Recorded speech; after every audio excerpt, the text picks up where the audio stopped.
ফতুল্লা ধর্মগঞ্জে ভাঙাড়ি ব্যবসার অন্তরালে চোরাই মালের ব্যবসার অভিযোগ। ফতুল্লা বৃহত্তর ধর্মগঞ্জ এলাকায় ছিচকে চোরের উপদ্রব দিন দিন বেড়ে চলছে।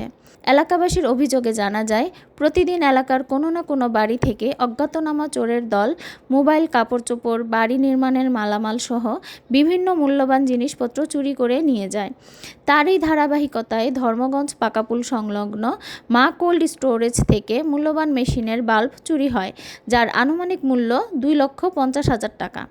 প্রতিষ্ঠানের মূল কেয়ারটেকার জয়নাল মল্লিক বিভিন্ন সোর্সের মাধ্যমে এলাকার চিহ্নিত পেশাদার দুই চোর সেলিম মিয়াজি ও রাসেলকে শনাক্ত করে। তাদের জবানবন্দিতে চতলার মাঠ গুদারাঘাট এলাকায় স্থানীয় কবির হোসেনের মালিকাধীন জুনায়েদ এন্টারপ্রাইজ নামক ভাঙাড়ির দোকান থেকে মূল্যবান বাল্বটি উদ্ধার করা হয়।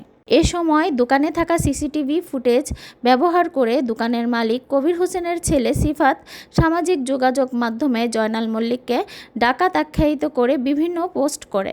এই ঘটনায় জয়নাল মল্লিক ফতুল্লা মডেল থানায় অভিযোগ দায়ের করলে পুলিশ ধৃত দুই চোরকে সাথে নিয়ে জুনায়েদ এন্টারপ্রাইজ নামক ভাঙাড়ির দোকানে গেলে দোকানের মালিক কবির হোসেনের ছেলে সিফাত ফোনের মাধ্যমে অবৈধভাবে জয়নাল মল্লিককে প্রাণনাশের হুমকিসহ অকথ্য ভাষায় গালাগালি করে।